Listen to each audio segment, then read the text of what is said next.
¿Alguna vez se han preguntado qué clase de fuerza sobrenatural puede habitar en el pecho de un niño para que su sola presencia haga temblar los cimientos de una dictadura armada hasta los dientes? Imaginen el aire denso y polvoriento de Michoacán, México, a finales de la década de 1920. El sol de la tarde cae como una losa de plomo sobre las calles de Sahuayo, pero no es el calor lo que hace que la piel se erice, sino el aroma metálico de la sangre y el olor rancio de la pólvora que se ha filtrado en cada grieta de las casas de adobe. En medio de este escenario de guerra civil y persecución religiosa implacable, surge la figura de José Sánchez del Río, un muchacho de apenas 14 años, cuya mirada poseía una profundidad que parecía haber sido forjada en las fraguas de la eternidad. La historia oficial, a menudo asustada por la intensidad de lo sagrado, ha intentado reducir su sacrificio a un pie de página, pero hoy vamos a desenterrar el secreto que hace que su tumba todavía emane una paz que desafía a la razón. Existe un detalle escalofriante sobre su ejecución, una sombra que oscurece el nombre de quien dio la orden final, y un misterio sobre por qué los verdugos más curtidos de la Guardia Federal sintieron que sus manos se volvían de cristal al intentar disparar contra este pequeño gigante. Este es el relato del niño cristero, el pequeño general de Cristo Rey, cuya marcha hacia la muerte fue un desfile triunfal que la física de este mundo no puede explicar. Visualicen por un momento la oscuridad de la nave central de la parroquia de Santiago Apóstol en Sahuayo. Lo que antes era un santuario perfumado por la mirra y el sándalo, se había convertido en una prisión sacrílega, donde el dictador Plutarco Elías Calles pretendía pisotear la fe de un pueblo. El aire allí dentro olía a humedad estancada, a excremento de los gallos de pelea que los soldados guardaban en el recinto, y al sudor frío del cautiverio. Allí, encadenado, José no lloraba por su libertad perdida. Su alma estaba inmersa en una vigilia mística, escuchando el crujir de la madera de los altares profanados y el eco de los soldados que se burlaban de su Dios entre tragos de tequila y risas ásperas. Pero hay un secreto oculto tras los muros de esa prisión: la identidad de su captor y verdugo. No fue un extraño, no fue un general anónimo venido de la capital. La orden de su muerte provino de su propio padrino de bautizo, Rafael Picazo, un hombre que representaba la traición más profunda, la ruptura del vínculo sagrado de la familia en favor del poder político. El choque entre la inocencia del ahijado y la ambición del padrino creó una tensión metafísica que todavía hoy se siente en el aire de Michoacán. La noche del 10 de febrero de 1928, el ambiente alcanzó un punto de ebullición espiritual.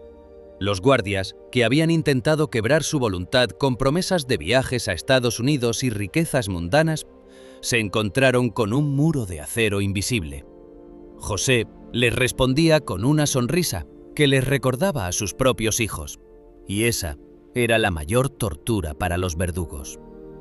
El secreto de su resistencia no estaba en su fuerza física, sino en una unión de voluntades con el Cristo que tanto amaba. Suscríbete ahora para descubrir la verdad sobre el momento en que el verdugo se convirtió en la víctima de su propia conciencia. El detalle que la historia rara vez menciona es la crueldad refinada de la tortura previa a su ejecución. Los soldados, por orden de Picazo, desollaron las plantas de sus pies con cuchillos curvos. Imaginen la textura de la carne viva rozando el suelo de piedra fría. El dolor punzante que subía por su espina dorsal como un rayo de fuego. No había anestesia, solo el aroma del hierro de su propia sangre empapando los harapos de sus pantalones. Y sin embargo, el niño no gritó de dolor. Su boca solo emitía un susurro que hacía que los soldados se santiguaran en secreto. ¡Viva Cristo Rey, la Virgen de Guadalupe! El clímax de esta historia comienza con la marcha fúnebre hacia el cementerio municipal. Imaginen el sonido de los pasos arrastrados de José sobre los adoquines de Sahuayo. El aire nocturno estaba cargado con el perfume de las flores de Nochebuena, pero se volvía amargo al paso del niño. Sus pies convertidos en masas de sangre y nervios expuestos, dejaban una huella escarlata sobre cada piedra que tocaba.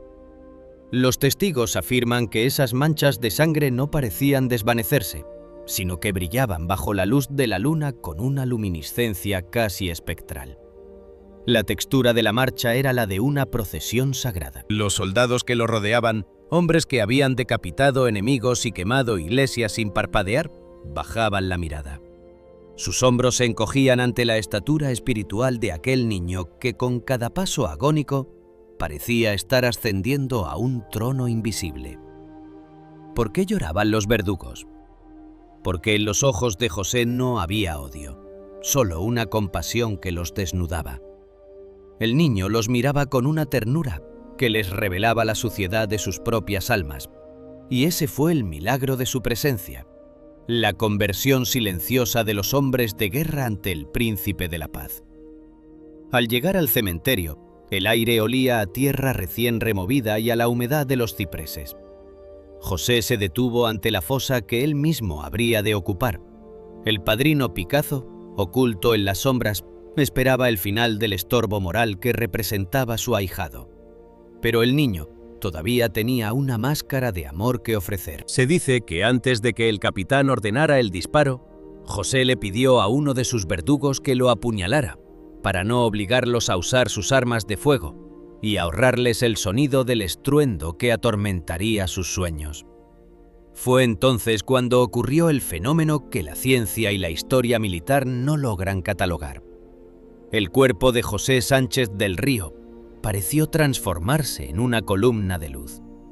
Los soldados, aterrados, lo apuñalaron repetidamente, pero las heridas no emitían el olor de la muerte, sino una fragancia de rosas de Castilla que inundó el cementerio.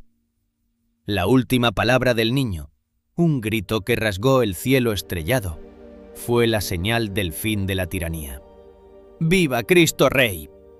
El disparo final del capitán fue un acto de desesperación para apagar una luz que ya era eterna. Pero la historia de José Sánchez del Río no terminó en esa fosa. Hay un secreto que la tierra de Saguayo ha guardado durante décadas: la incorruptibilidad de su mensaje y la extraña vitalidad de su sangre. Se dice que en el lugar exacto donde cayó el niño, la tierra permaneció fértil y verde incluso en las sequías más extremas, como si la sangre del mártir hubiera templado la geografía de México para siempre. Los restos de José, cuando fueron exhumados para su beatificación, revelaron un detalle que dejó a los forenses en silencio. Sus huesos tenían la textura del marfil y emanaban un calor suave, una temperatura vital que no pertenecía a un cadáver de décadas. Suscríbete y prepárate para sumergirte en el misterio de su intercesión, porque hoy vamos a revelar por qué su ayuda es la más rápida para los jóvenes que han perdido el rumbo y para las familias que luchan contra la injusticia. El niño cristero sigue caminando entre nosotros y sus huellas de sangre se han convertido en caminos de luz para todo aquel que se atreve a creer. Imaginen la textura del silencio en Saguayo después del disparo. Los soldados regresaron al cuartel con el alma rota. El general Calles, en su palacio de la capital, sintió un escalofrío que ningún fuego pudo calentar.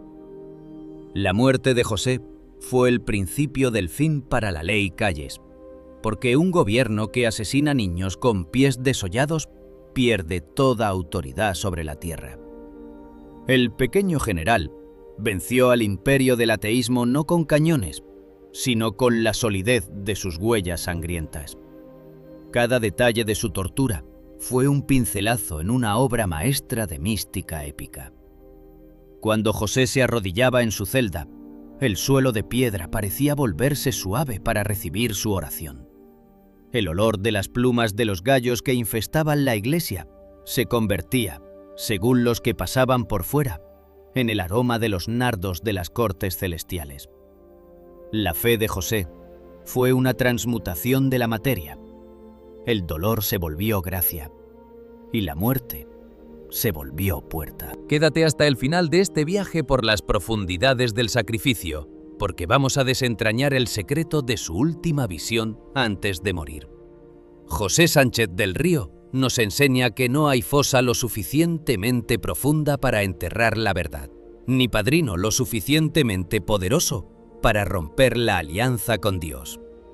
En el lugar de su martirio, hoy se levanta una devoción que hace que los muros de la indiferencia se vuelvan de humo. El niño que hizo llorar a sus verdugos es hoy el protector de los valientes. Su historia es la prueba de que, para el que ama a Cristo, el espacio entre el dolor y la gloria es solo un paso más sobre las piedras de Michoacán.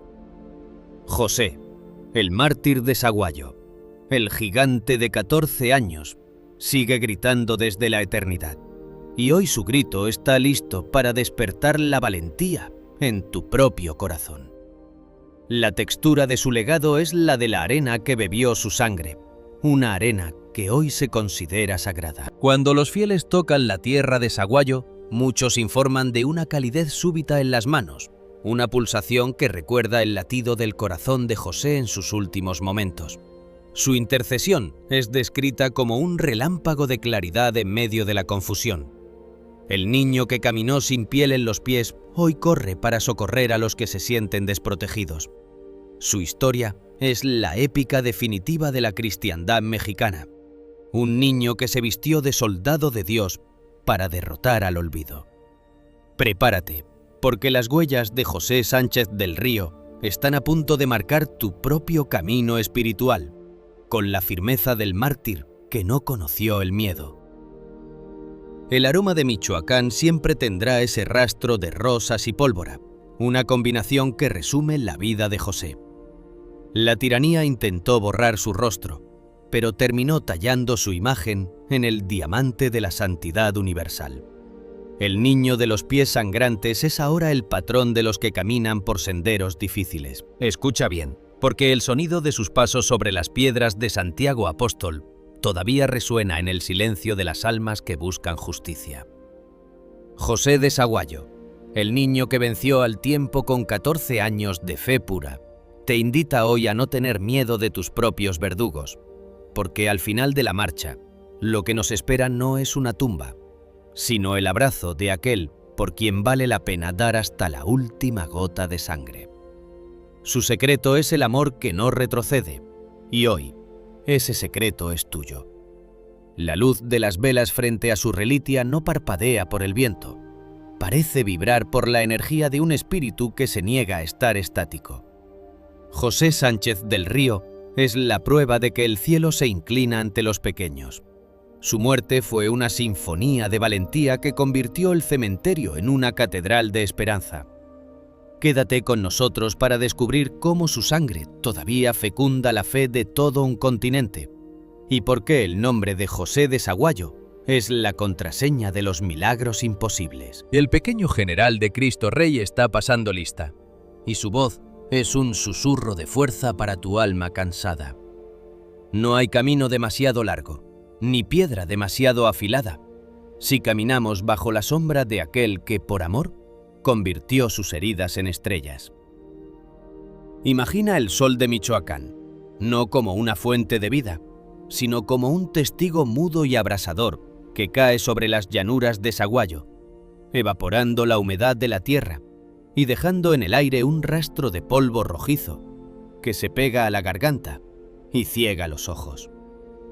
Estamos en el México de los años 20, una década donde el calendario parecía haberse detenido en un Viernes Santo perpetuo, una época de fuego, sangre y una desolación que no provenía de la naturaleza, sino del odio que los hombres habían sembrado en sus propios corazones. El aire en los pueblos ya no olía a incienso ni a flores de azahar durante las fiestas patronales. Ahora, la atmósfera estaba saturada por el hedor metálico de la pólvora quemada, el humo acre de las haciendas que ardían en la distancia y el aroma rancio del sudor de hombres que vivían y morían en el lomo de un caballo. El silencio de las campanas, silenciadas por decreto oficial, era el grito más fuerte de una nación herida. Las torres de las iglesias, que antes eran faros de esperanza, se erguían como centinelas de piedra vacíos, cuyos nidos de pájaros habían reemplazado al repique del bronce. El gobierno del general Plutarco Elías Calles había declarado una guerra total contra el espíritu, y el suelo de México vibraba con el galope de una tiranía que buscaba arrancar de raíz la fe de sus antepasados. Imagina la textura de las paredes de adobe de los templos, aquellas piedras centenarias que habían escuchado los susurros de generaciones de fieles, ahora marcadas por los hachazos de soldados que convertían los altares en leña para sus hogueras. El sonido de la profanación era una música macabra, el crujido de la madera de cedro tallada al romperse, el tintineo de los cálices de plata arrojados al suelo como basura y el relincho de los caballos federales que ahora habitaban las naves laterales. El olor en el interior de los santuarios era un insulto a la mística.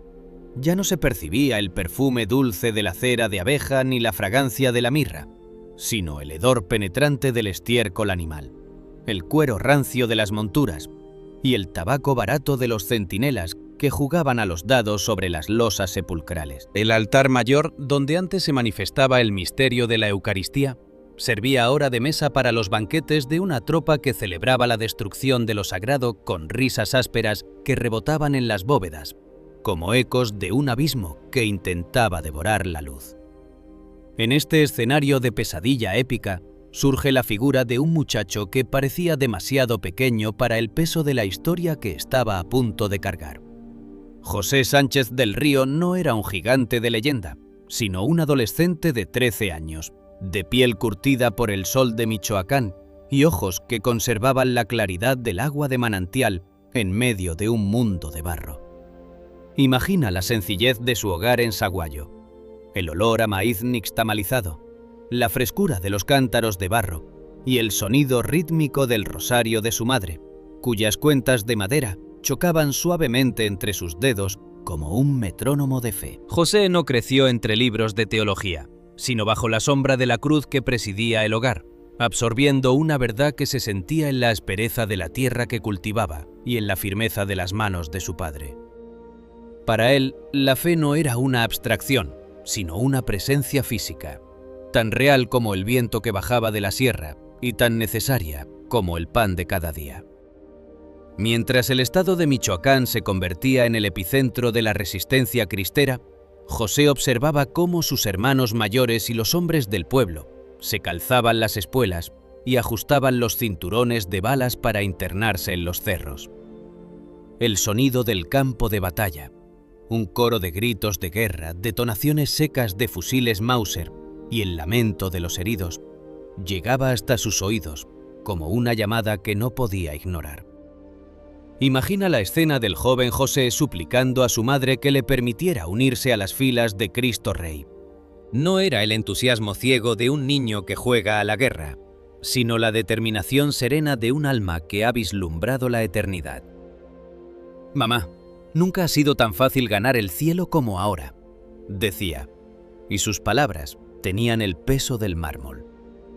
Al final, ante la insistencia de su hijo, su madre lo entregó a la voluntad de Dios, y José partió hacia la montaña, con nada más que la ropa que llevaba puesta y una fe que era más sólida que el acero de las bayonetas enemigas. El campamento de los cristeros en las cañadas de Michoacán era un lugar de austeridad y mística guerrera. Imagina el olor de las fogatas nocturnas bajo el manto estrellado de la sierra, donde el aroma de los frijoles cocidos en ollas de barro se mezclaba con el olor de los caballos cansados y la humedad de los pinos. El sonido predominante no era el de los planes de batalla, sino el murmullo colectivo del rosario que los hombres rezaban antes de dormir, con sus sombreros de paja en el pecho y las armas descansando a su lado. José fue asignado como abanderado y asistente del general Prudencio Mendoza.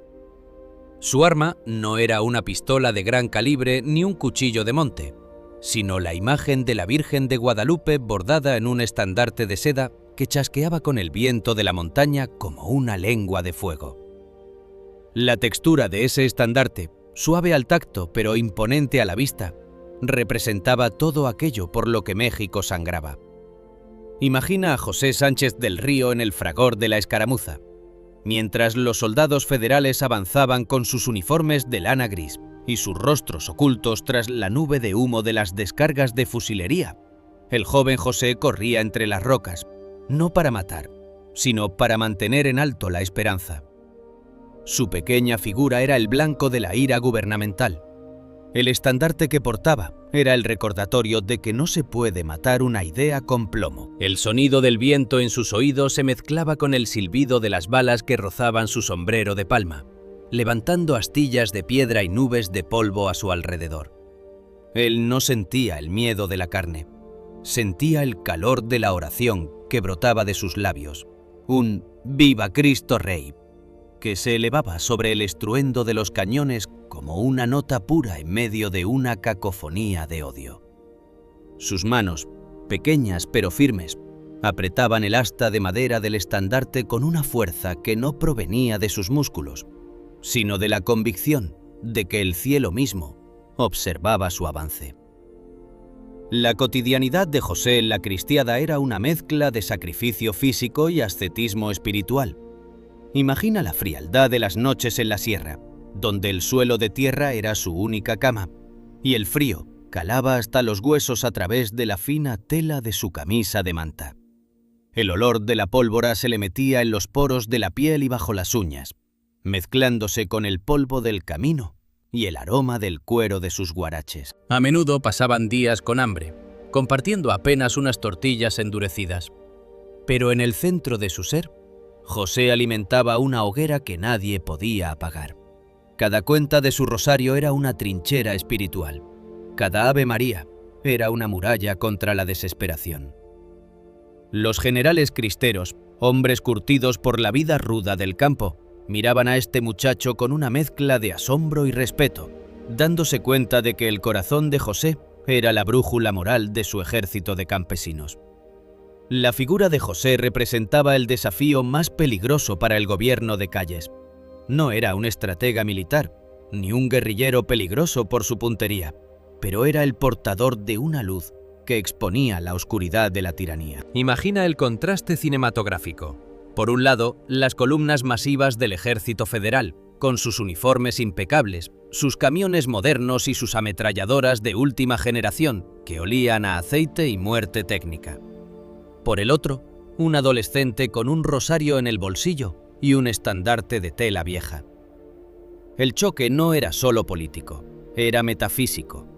La fe de José era más dura que el acero de las bimbofas federales, porque no buscaba conquistar tierras, sino reclamar el derecho de su alma a pertenecer al Creador. En cada paso que daba por las veredas de Michoacán, José dejaba una huella de paz en una tierra devastada, convirtiéndose en el símbolo de una resistencia que no se basaba en la destrucción del otro, sino en la entrega absoluta de sí mismo. Imagina el atardecer en los valles de Michoacán, un cielo teñido de un naranja herido, donde las nubes parecen jirones de algodón manchados de sangre. José Sánchez del Río, el Snamenoses de Cristo, se perfilaba contra ese horizonte como un presagio de lo que estaba por venir. El viento soplaba con fuerza, haciendo que su estandarte ondulara con un sonido que recordaba al latido de un corazón herido.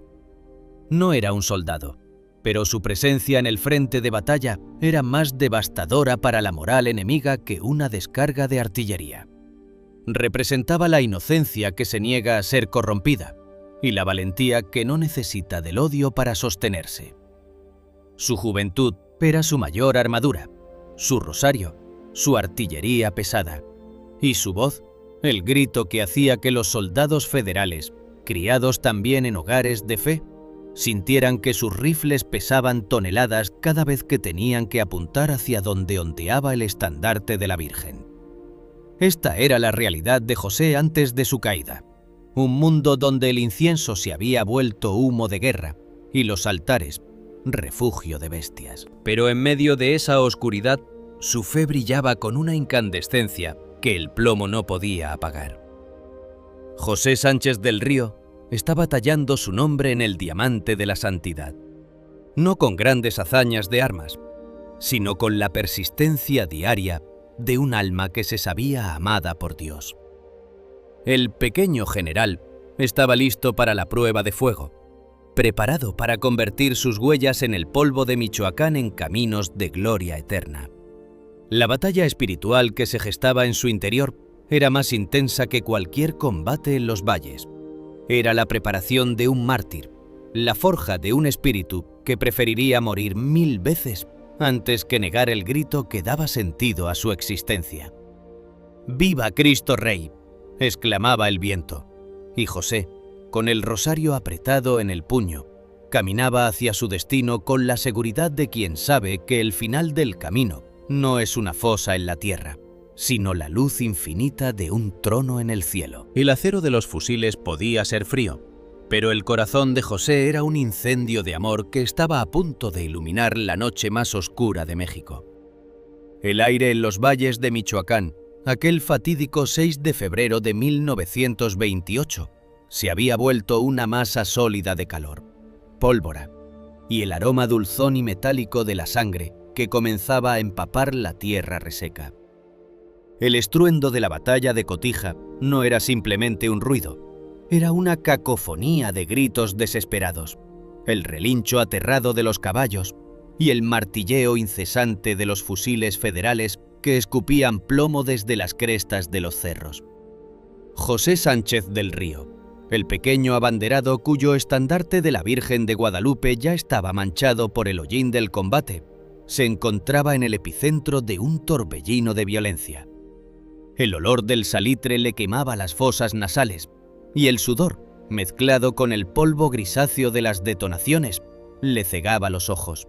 Pero su pulso no flaqueaba. En medio del caos, vio cómo el caballo del general Prudencio Mendoza caía abatido, derribando al líder cristero entre la polvareda y el barro.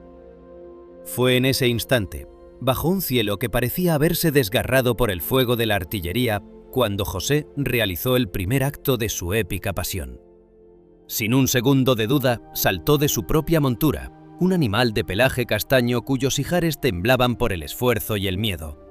La textura de las riendas de cuero sudado en sus manos fue el último contacto que tuvo con la libertad. «Tome mi caballo, general. Usted es más necesario para la causa que yo», gritó el niño, y su voz, clara y firme, se elevó sobre el rugido de la fusilería como un toque de clarín celestial. El general escapó, perdiéndose en la neblina de la pólvora, mientras José, de pie sobre la tierra que exhalaba el calor del combate, se dejaba rodear por el avance implacable de las tropas gubernamentales. El frío de las bayonetas federales rodeando su pequeño cuello fue el presagio del calvario que estaba por comenzar. La marcha forzada hacia Saguayo fue un descenso lento hacia las sombras. José, con las manos atadas por cuerdas de cáñamo áspero que le cortaban la circulación y le laceraban las muñecas, caminaba escoltado por soldados cuyos uniformes de lana gris olían a rancio, a tabaco y a la crueldad de quien obedece órdenes sin alma.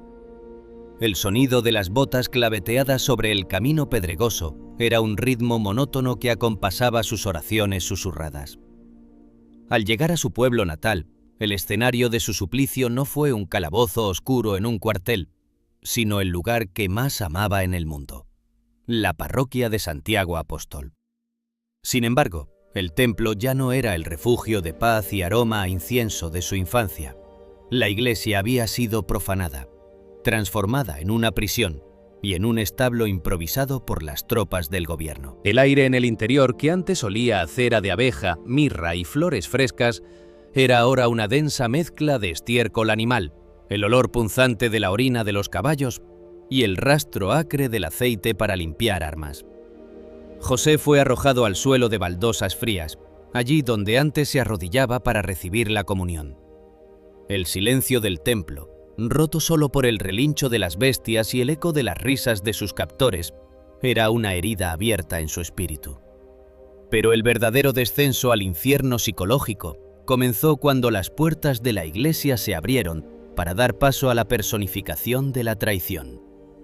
Rafael Picazo, el diputado local y cacique de la región, entró en la nave central con la arrogancia de quien se cree dueño de la vida y de la muerte.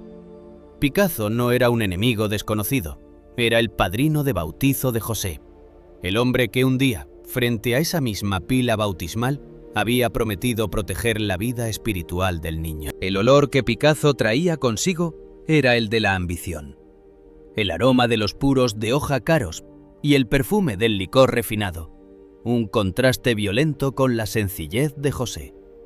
La mirada de Picazo, cegada por el deseo de quedar bien ante el régimen callista, era una mezcla de desprecio y furia. En aquel momento, la iglesia se convirtió en un tribunal de sombras. Picazo, con una voz que pretendía ser paternal pero que estaba cargada de veneno, intentó primero la vía del soborno. «Muchacho, no seas tonto», decía mientras el humo de su cigarro se retorcía en el aire frío como una serpiente. Le ofreció dinero, la promesa de una carrera brillante en el ejército federal e incluso el regalo de una finca para su familia, si tan solo pronunciaba una pequeña frase de arrepentimiento y negaba su fe. La textura del silencio que siguió fue casi sólida. José, con el rostro sucio pero con los ojos encendidos por una luz que Picazo no podía comprender, respondió con la única verdad que conocía: «¡Viva Cristo Rey!». Ante la negativa, la estrategia cambió hacia la crueldad más refinada. El aislamiento absoluto se convirtió en su única compañía. José pasaba las noches en la penumbra del baptisterio, escuchando el crujir de las vigas de madera de la iglesia y el viento que sibilaba a través de los vitrales rotos. El frío de la piedra se le metía en los huesos y el hambre comenzaba a ser una presencia constante que le retorcía el estómago. Pero Picazo, desesperado por romper la voluntad del niño antes de que su ejemplo incendiara el valor de los demás habitantes, recurrió a la amenaza más dolorosa: la vida de sus padres.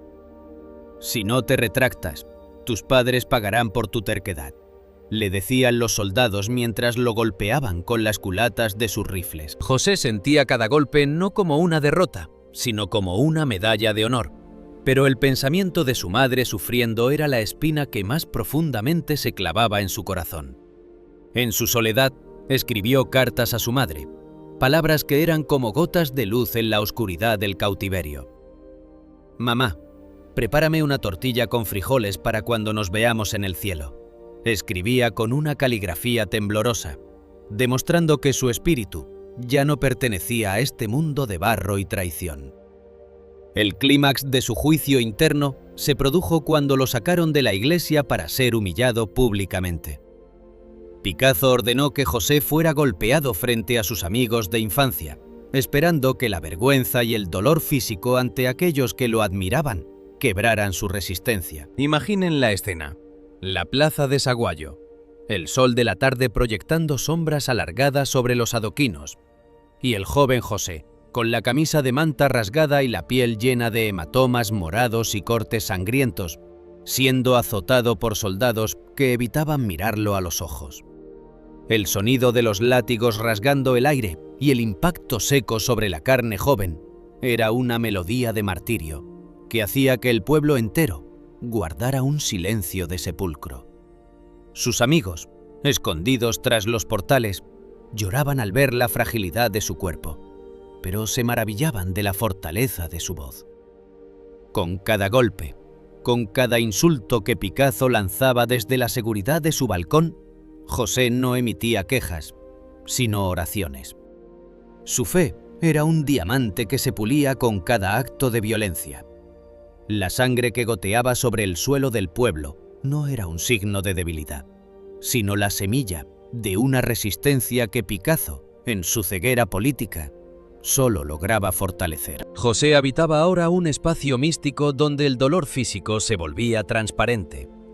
Las noches en la iglesia-prisión se convirtieron en un diálogo continuo con lo invisible.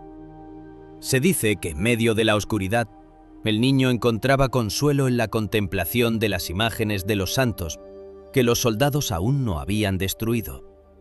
El aroma de las rosas, un perfume que no pertenecía al ambiente podrido del establo, comenzó a manifestarse alrededor de su pequeño cuerpo macerado.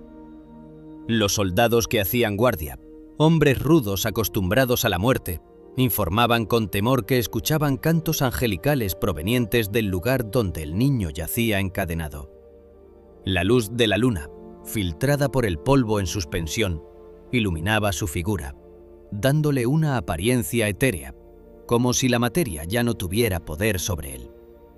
Picazo, al enterarse de estos fenómenos, se enfurecía aún más, sintiendo que el control de la realidad se le escapaba de las manos. El pequeño ahijado estaba derrotando al Padrino Todopoderoso simplemente con la fuerza de su permanencia en el amor.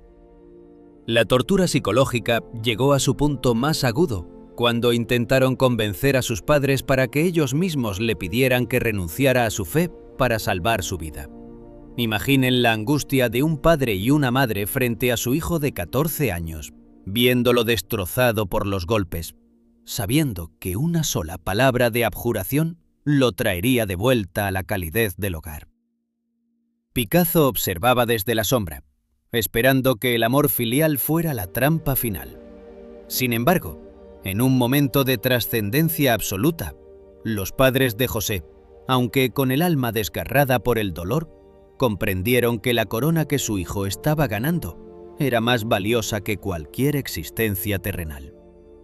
«No te rindas, hijo», le susurraban en medio de las lágrimas. Ese apoyo, esa comunión en el sacrificio, fue la armadura definitiva para José. Picazo, al ver que ni el dinero, ni la muerte, ni el amor familiar servían de palanca para mover la fe del niño, decidió pasar a la fase final de su crueldad. El aire en Saguayo, en las últimas horas de la prueba de José, estaba cargado de una electricidad estática, un presagio de tormenta espiritual. José, exhausto, con el cuerpo tiritando por la fiebre y las heridas infectadas por la paja sucia de la iglesia, se preparaba para el último acto de su consagración.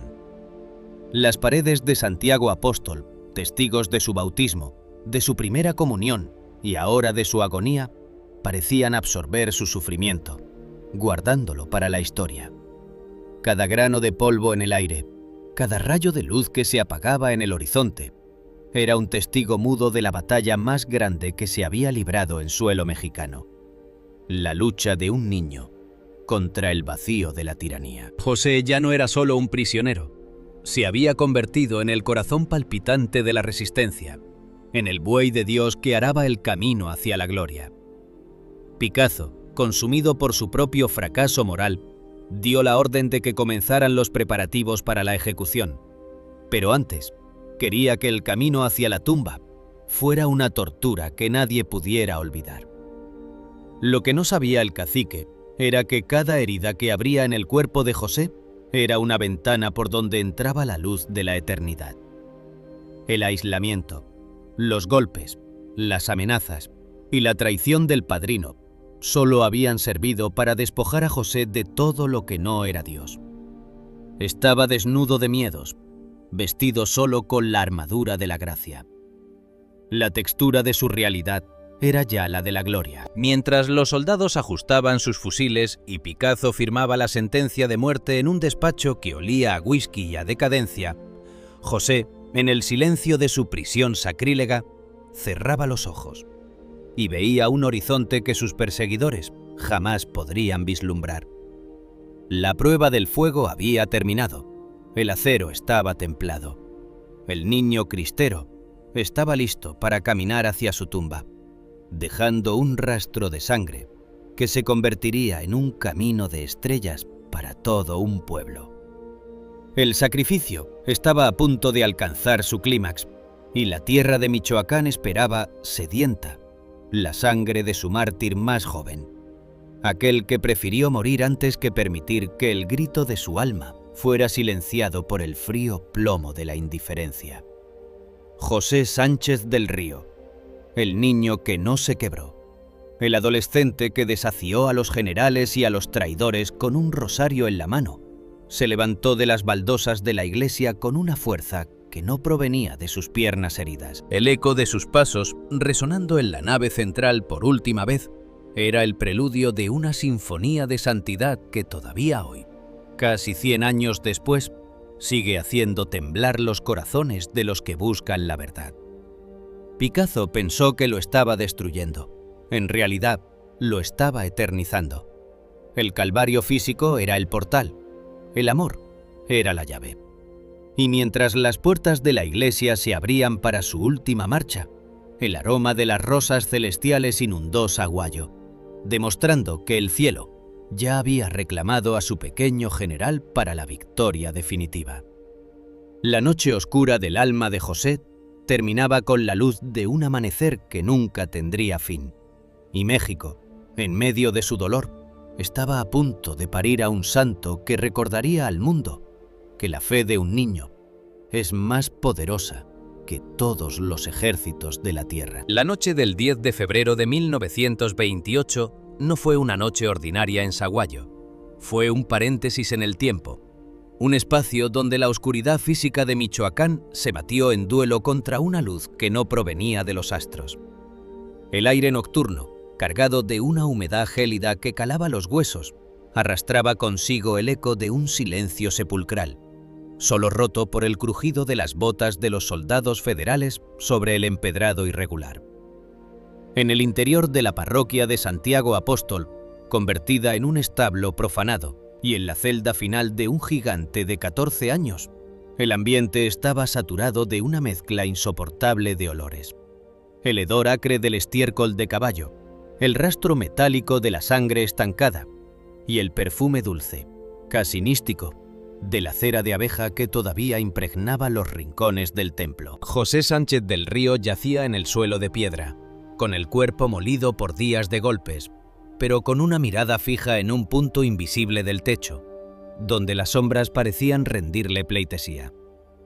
Fue en ese momento de quietud aterradora cuando los verdugos, siguiendo las instrucciones de una crueldad que buscaba no solo la muerte, sino la aniquilación del espíritu, procedieron a realizar un acto de maldad inenarrable. Imaginen la textura del acero frío rozando la piel sensible de las plantas de los pies del niño. El verdugo, un hombre de manos toscas y alma endurecida por el servicio a una tiranía ciega, sostuvo el cuchillo con la precisión de un carnicero. Bajo la luz vacilante de una lámpara de aceite que proyectaba sombras grotescas en los muros sagrados, la hoja afilada penetró la carne joven, rebanando la piel, nervio por nervio, hasta dejar el tejido vivo, rojo y palpitante, expuesto a la inclemencia del mundo. El sonido del cuchillo cortando la carne fue un susurro de horror que pareció detener el aliento de las imágenes de los santos decapitados. Pero el secreto de José, la fuente de su fuerza sobrehumana, se reveló en ese instante. No hubo un solo grito de desesperación. Sus labios, apretados por la intensidad de un dolor que habría hecho desfallecer al más aguerrido de los guerreros, solo se abrieron para dejar escapar un gemido que se transformó en oración. La sangre, tibia y densa, comenzó a empapar el suelo de la iglesia, mezclándose con el polvo del sacrilegio, mientras el niño sentía que su calvario físico era el precio necesario para su ascenso a la gloria. El calvario público comenzó cuando los soldados, con una saña que intentaba ocultar su propio miedo, obligaron a José a ponerse en pie. Imaginen el impacto de los nervios expuestos de sus pies contra la frialdad abrasadora de las baldosas de piedra. Cada centímetro de su ser gritaba de agonía. Un incendio de dolor que subía por sus piernas como relámpagos de fuego. Pero su voluntad era un diamante inquebrantable. Fue forzado a salir del templo hacia la oscuridad de las calles de Saguayo. El camino hacia el cementerio municipal, una distancia de varias cuadras que para el niño se convirtió en una eternidad de sacrificio, estaba sembrado de piedras afiladas, fragmentos de vidrio de botellas rotas y el polvo cortante del camino real. El aire olía a tierra seca y a la pólvora de las escaramuzas lejanas. Con cada paso, José dejaba una huella de sangre fresca sobre las piedras, una rúbrica escarlata que el suelo de México parecía absorber con reverencia. Los soldados caminaban a su lado, con sus rifles Mauser al hombro, pero sus rostros, antes arrogantes, comenzaban a mostrar las grietas de una inquietud supersticiosa. Veían a aquel niño avanzar sin lágrimas, con la espalda erguida a pesar de la flaqueza de sus miembros. La textura del silencio en el pueblo era casi sólida. La gente, escondida tras los postigos de madera de sus ventanas, Escuchaba el sonido rítmico y agónico de los pasos de José sobre el empedrado. Y entonces, rompiendo la opresión de la noche, se elevó su voz. No era el grito de un niño que sufre, sino el trueno de un alma que ya ha vencido a la muerte. ¡Viva Cristo Rey! ¡Viva la Virgen de Guadalupe!, exclamaba José con una potencia que parecía hacer vibrar las vigas de las casas. El sonido de su voz era un arma de guerra espiritual. Era tan pura, tan cargada de una convicción sobrenatural, que los soldados federales, aterrados por lo que estaban presenciando, comenzaron a disparar sus fusiles hacia el aire. No querían matarlo todavía. Querían acallar aquel grito que les quemaba la conciencia, pero cada descarga de pólvora solo servía de marco para el canto triunfal del mártir. El recorrido por las calles era una danza macabra de dolor y luz. José sentía cómo los pedazos de vidrio penetraban en la carne viva de sus plantas, pero su mente habitaba ya en las cortes celestiales. El aroma de las rosas, el mismo perfume que inundó la iglesia durante sus vigilias, comenzó a emanar de sus heridas sangrantes, desplazando el olor a sudor y a miedo de sus verdugos. Los soldados se miraban entre sí, con los ojos desorbitados, preguntándose si estaban ejecutando a un niño o si estaban escoltando a un dios. La sombra de José, proyectada por la luz de la luna sobre los muros de adobe blancos, se alargaba como la de un gigante. Era el pequeño general, derrotando a un ejército entero, simplemente con la firmeza de su permanencia en el amor. Al llegar finalmente a las puertas del cementerio, el aire cambió. El lugar olía a ciprés, a tierra húmeda de las fosas abiertas y a la paz definitiva de los que ya no sufren.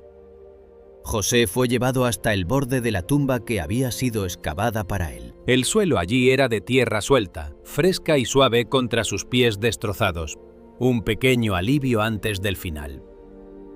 Rafael Picazo, el padrino traidor, lo observaba desde la penumbra con una mirada donde la ambición luchaba contra el último rastro de humanidad. Se le dio una última oportunidad de retractarse. «Dinos que mueras a Cristo Rey y te perdonaremos la vida», susurró uno de los oficiales, cuya voz temblaba por el deseo de no tener que asesinar a aquel niño. José, con el rostro iluminado por la luz de las estrellas que parecían descender para besar su frente, solo pidió un favor final. «Díganle a mi mamá que nos veremos en el cielo». Ese mensaje, entregado con una serenidad que desafiaba la lógica de la agonía, fue su última máscara ante el mundo. El capitán, consumido por la rabia de su propio fracaso moral, dio la orden final. No usaron fusiles en ese instante. Querían que el final fuera tan silencioso como el pecado que estaban cometiendo. Los soldados se acercaron con las bayonetas caladas, el acero brillando con un resplandor frío bajo la luna. José cerró los ojos y con el último aliento de sus pulmones gritó por última vez: «¡Viva Cristo Rey!». El sonido de las bayonetas atravesando su pecho fue un ruido seco, un impacto que terminó con la vida del cuerpo, pero que liberó la luz del alma. En ese preciso momento, según los testimonios de quienes observaban desde la distancia, ocurrió el milagro que marcó el clímax de su pasión. La tierra donde cayó su cuerpo, empapada por su sangre generosa, comenzó a emitir un resplandor dorado, una incandescencia que pareció brotar del cimiento mismo del mundo para recibir al mártir. El aire se llenó instantáneamente con un perfume de nardos y rosas de Castilla tan potente que los soldados, tomados por un pánico irracional, arrojaron sus armas y huyeron del cementerio gritando de terror. Comprendieron en un parpadeo de eternidad que no habían eliminado a un niño, sino que habían sido derrotados por una alma invencible. La textura de la tierra en el cementerio de Saguayo retuvo el calor de su cuerpo durante horas.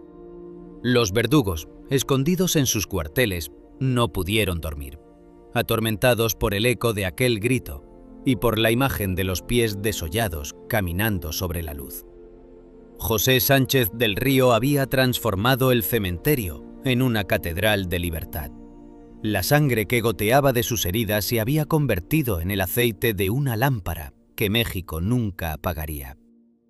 El clímax de su vida fue una demostración épica de que la materia no tiene poder sobre el espíritu, cuando éste se ha fundido con la voluntad del Creador. Cada piedra ensangrentada del camino era ahora una reliquia, cada vidrio roto, un testigo de la fragilidad vencida por la gracia. El niño que no lloró, el adolescente que marchó sin piel en los pies hacia su propia tumba, había ganado la guerra contra el miedo. Imaginen el sonido de la brisa en los cipreses después de que los asesinos huyeron. Un silencio sagrado envolvió la fosa de José. El olor de la pólvora se disipó, dejando solo la fragancia de la santidad. José yacía allí, con el crucifijo apretado contra el pecho, en una postura de paz que desafiaba la violencia de sus heridas. El mundo físico se había rendido ante él. La tierra, el aire y la luz habían cooperado en su milagro final. El pequeño general había llegado a su destino, y Saguayo, a partir de esa noche, nunca volvería a ser el mismo. El secreto de su fuerza era el amor que se vuelve incombustible, el amor que prefiere caminar sobre cristales antes que negar la fuente de su existencia. Aquella noche de febrero, la tiranía de Calle se encontró con su límite. Un niño de 14 años que demostró que el alma es un territorio prohibido para los tiranos. La luz que brotó de su fosa era el presagio del amanecer de la fe en todo un continente. Una luz que hoy, casi un siglo después, sigue guiando a los valientes a través de las noches más oscuras del alma. José de Saguayo, el niño del grito eterno, acababa de escribir con su propia sangre el capítulo más glorioso de la mística épica de México, recordándonos que no hay camino demasiado doloroso cuando se camina hacia el abrazo del Rey del Universo. El aire de Saguayo, tras la ejecución del pequeño José en aquel febrero sangriento de 1928, no volvió a ser el mismo. Quedó impregnado de una quietud que dolía en los pulmones, una atmósfera donde el aroma de la pólvora se negaba a disiparse, mezclándose con el perfume dulzón y persistente de las rosas de Castilla que, según los lugareños, comenzaron a brotar espontáneamente cerca de la fosa anónima, donde el cuerpo del niño fue arrojado sin honores terrestres. La noche de su partida hacia la eternidad dejó un vacío físico en las calles de adobe, pero un estruendo espiritual en las conciencias de sus verdugos. El silencio que envolvió al cementerio tras el último suspiro del mártir no era un silencio de muerte, sino de una victoria que la tierra apenas podía contener. José Sánchez del Río, el niño que a los 14 años se convirtió en un coloso de la fe, dejó tras de sí un rastro de sangre que se transformó en un camino de luz eterna. Pero el verdadero secreto de su herencia, la pieza del rompecabezas místico que terminaría por desmoronar el orgullo de los tiranos, no se manifestó en el estruendo de la batalla, sino en la fragilidad de un trozo de papel arrugado y manchado que los soldados encontraron en el bolsillo de su pantalón de manta, entre el polvo de su marcha agónica. Imaginen la escena en el cuartel federal, pocas horas después del martirio. El oficial a cargo, cuyas manos todavía temblaban por la impresión de haber visto a un niño caminar sin piel en los pies, registró las pertenencias del pequeño prisionero. El olor en la habitación era una mezcla rancia de tabaco, aceite de fusil y el rastro acre de la mala conciencia. Al extraer el pequeño sobre, la textura del papel era áspera, humedecida por el sudor de la angustia y marcada por pequeñas gotas de una sangre que ya no parecía roja, sino de un tono carmesí luminoso. Al desplegarlo, el silencio se apoderó de la estancia. No era un plan de guerra, no era una lista de cómplices cristeros, era una carta escrita a su madre en la penumbra de su celda sacrílega. Pero el detalle que hizo que el capitán federal tuviera que sentarse, sintiendo que el aire le faltaba, fue el contenido de la última voluntad del niño. José había escrito un perdón absoluto, detallado y tierno para cada uno de sus verdugos. Había perdonado explícitamente a Rafael Picasso, su padrino, el hombre que firmó su sentencia de muerte. El pequeño general había ganado la guerra contra el odio antes de que la primera bayoneta tocara su pecho. Ese perdón era la máscara final que se caía. El niño no era una víctima de la guerra, era el Señor de la misericordia en medio de ella. Este perdón, escrito con una caligrafía infantil pero con la firmeza del granito, es la clave de su legado. José Sánchez del Río nos enseñó que la santidad no es la ausencia de dolor, sino la transmutación del dolor en amor absoluto. Su carta no contenía reproches, no invocaba el fuego del cielo contra los que lo azotaron. En ella, José le pedía a su madre que no llorara, que estuviera orgullosa de que su hijo hubiera sido hallado digno de morir por Cristo Rey. El olor del papel, según los que lo custodiaron antes de ser entregado a la familia, exhalaba una fragancia de nardos que ni el humo del cuartel pudo apagar. Ese trozo de papel es hoy el documento fundacional de una nueva juventud en América Latina. Es el secreto de una fuerza que no necesita de músculos, sino de un corazón que se ha vuelto lo suficientemente pequeño para que en él quepa la inmensidad de Dios. El tiempo pasó, y la tiranía que intentó enterrar el nombre de José terminó devorada por su propio olvido, mientras que el niño de Saguayo crecía en la memoria mística de su pueblo. En 1950, cuando la Iglesia decidió exhumar sus restos como parte del proceso que lo llevaría a los altares, el misterio de su presencia física volvió a desafiar a la ciencia. Imaginen el ambiente en la cripta, el aire gélido, impregnado con el aroma rancio de la piedra húmeda y el polvo de los decenios. El sonido de los cinceles golpeando el mármol era un eco metálico que despertaba el silencio de la historia. Al retirar la losa y abrir el ataúd de madera rústica, los testigos se encontraron con una visión que los obligó a caer de rodillas. Los huesos del niño Sánchez del Río poseían una blancura cerúlea, una transparencia que recordaba al marfil, y de la cavidad de su pecho emanaba un calor suave, una temperatura vital que parecía desafiar las leyes de la descomposición. El olor de la tumba abierta no era el de la muerte, sino una fragancia explosiva a flores frescas de primavera, un perfume tan poderoso que se sintió en toda la nave de la iglesia. Pero lo más asombroso fue el estado de la tierra que lo rodeaba. Estaba saturada de una humedad que no provenía de filtraciones, sino que parecía ser la persistencia de su propia entrega vital. Hoy, sus reliquias reposan en la parroquia de Santiago Apóstol en Saguayo, bajo el mismo techo donde fue encarcelado, y donde sus gallos de pelea profanaron el altar. El aire alrededor de su cofre de cristal es vibrante, cargado con una electricidad de fe que atrae a miles de peregrinos de todo el mundo. No buscan solo ver el lugar de su martirio, buscan tocar la fuente de un milagro que ocurre todos los días, el retorno de la fe en los corazones que se habían vuelto de piedra. Los testimonios de curaciones físicas en su tumba son innumerables, tumores que desaparecen bajo la luz de las velas, ciegos que recuperan la vista tras besar el suelo que pisaron sus pies desollados. Pero el mayor milagro es la curación de la esperanza. Jóvenes que habían perdido el sentido de la vida, que se encontraban sumergidos en el humo de la desesperación moderna, informan que al estar frente a José sienten una calidez súbita en el hombro, una voz que les susurra que la vida vale la pena si se entrega por algo más grande que uno mismo. José, el mártir adolescente, se ha convertido en el arquitecto de una reconstrucción espiritual que no usa ladrillos, sino latidos. El secreto final de su legado es una lección de proporciones divinas. José Sánchez del Río demostró que en el reino de los cielos la estatura no se mide por los años ni por la fuerza de los brazos, sino por la capacidad del alma para volverse pequeña. Él se hizo pequeño ante sus verdugos para que Dios pudiera manifestarse como un gigante a través de él. Su santa debilidad fue la que hizo temblar a los generales y la que derrotó a las bayonetas. La textura de su memoria es la de una seda inquebrantable.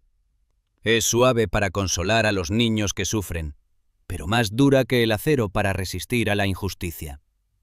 Su promesa de nos vemos en el cielo sigue resonando como una campana de bronce invisible sobre el valle de Michoacán, recordándonos que el sufrimiento, cuando se abraza por amor, pierde su capacidad de destruirnos y se convierte en el combustible de nuestra transfiguración.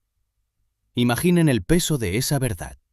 Un niño de 14 años que perdonó a sus asesinos, que caminó sin piel hacia su propia fosa y que hoy, desde su relicario de oro, sigue dictando las leyes del amor en un mundo que prefiere el odio. El aroma de su sacrificio es el incienso que purifica la historia de México. José nos dejó el mapa para salir de cualquier incendio vital. No es la lucha física, es la permanencia en la gracia. Su tumba en Saguayo es un faro que no parpadea. Es el lugar donde el tiempo se detiene para que el alma aprenda a amar sin límites. El niño cristero es el patrono de los valientes, de los que se atreven a gritar la verdad frente a los fusiles de la indiferencia. Su sangre, que un día manchó las piedras de su pueblo, es hoy la savia que alimenta la fe de millones de jóvenes que encuentran en él la prueba de que el cielo es real y que la corona del martirio es el trofeo más glorioso que se puede alcanzar. Quédate con esta imagen final. El pequeño José, de rodillas frente a su tumba, con el crucifijo apretado en la mano y el rostro iluminado por una luz que no es de este mundo. Él nos entrega hoy su última y más secreta lección. Para ser un gigante ante el cielo, hay que tener la valentía de ser un niño ante Dios. El secreto de su poder reside en esa entrega sin reservas, en esa confianza que no pide explicaciones a la agonía. Su legado es un incendio de paz que no consume, sino que ilumina. San José Sánchez del Río, el pequeño general de Cristo Rey, el mártir de los pies sangrantes, sigue caminando entre nosotros. Y cada vez que un joven se levanta para defender la verdad, o cada vez que alguien perdona a quien le ha herido profundamente, las huellas de José vuelven a brillar sobre la tierra. No hay dolor demasiado grande ni noche demasiado oscura, si caminamos con la seguridad de que al final del camino nos espera el abrazo de aquel niño que convirtió su muerte en una puerta abierta hacia la luz infinita.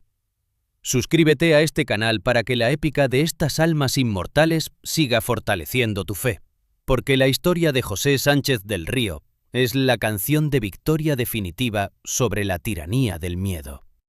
Él es el protector de tus hijos, el guía de tus luchas y el recordatorio de que en el bolsillo de tu alma también llevas escrito el perdón que te hará libre. El pequeño mártir de Michoacán te mira hoy a los ojos y te invita a unirte a su ejército de luz, donde la única ley es el amor y el único grito es la gloria de Dios. José de Saguayo, el niño que venció al tiempo con 14 años de fuego puro, es ahora tu intercesor perpetuo. No tengas miedo de las piedras afiladas del camino, porque Él ya las pisó antes que tú, convirtiéndolas en perlas para tu corona eterna. El cielo se ha inclinado para besar la tierra en Saguayo, y hoy ese beso es para ti, a través de la intercesión del santo más joven y valiente que México ha entregado al universo. ¡Viva Cristo Rey!, susurra el viento eterno, y en ese grito encontramos la fuerza para transformar nuestro propio dolor en un camino de estrellas que nos lleve, paso a paso, hasta el abrazo final en el paraíso.